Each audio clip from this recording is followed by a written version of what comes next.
Hello বন্ধুরা, welcome to my channel. আশা করি তোমরা সবাই ভালো আছো, সুস্থ আছো। আজ আমি অষ্টম শ্রেণীর বাংলা বিষয়ে কিছু গুরুত্বপূর্ণ প্রশ্ন নিয়ে উপস্থিত হয়েছি, যেগুলো ফাইনাল পরীক্ষা আসার সম্ভাবনা খুবই বেশি।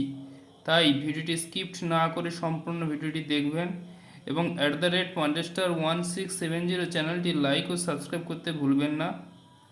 প্রথম প্রশ্ন থাকছে, শুনে শুনে কান পচে গেল।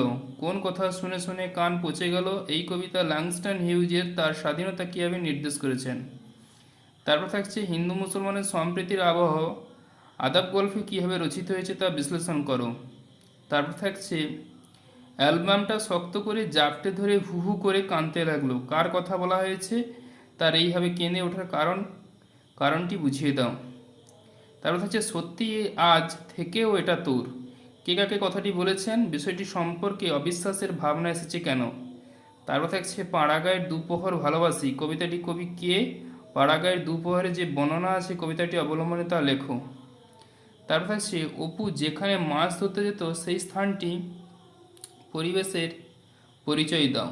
এই প্রসঙ্গে মাছ ধরতে গিয়ে অপু কী করত তা থেকে উর্ধিতাংশটি ব্যাখ্যা করো।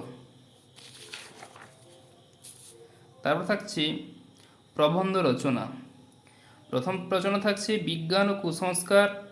তারপর থাকছে ছাত্রছাত্রীদের দায়িত্ব ও কর্তব্য, দেশ গঠন ও ছাত্র সমাজ, বাংলা উৎসব, আধুনিক জীবনে বিজ্ঞান বনাম কুসংস্কার, ছাত্র জীবনে খেলাধুলার ভূমিকা।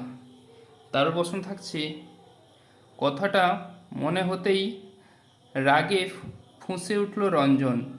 উক্ত অংশটি কোন গল্প থেকে নেওয়া হয়েছে? গল্পটি কার লেখা? রঞ্জন রাগে ফুঁসে উঠল কেন? তারপর থাকছে, স্বাধীনতা একটা শক্তিশালী বীজ প্রবাহ। তাৎপর্য বিশ্লেষণ করো।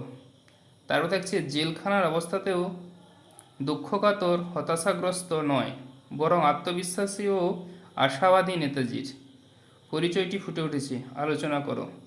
তারপর থাকছে, এবার ঘুরে দাঁড়াও, আর এখনও ঘুরে দাঁড়াও। প্রন্তটি এবার আর এখন শব্দটি প্রয়োগের সার্থকতা বুঝিয়ে দাও। সম্পূর্ণ ভিডিওটি দেখার জন্য অসংখ্য ধন্যবাদ।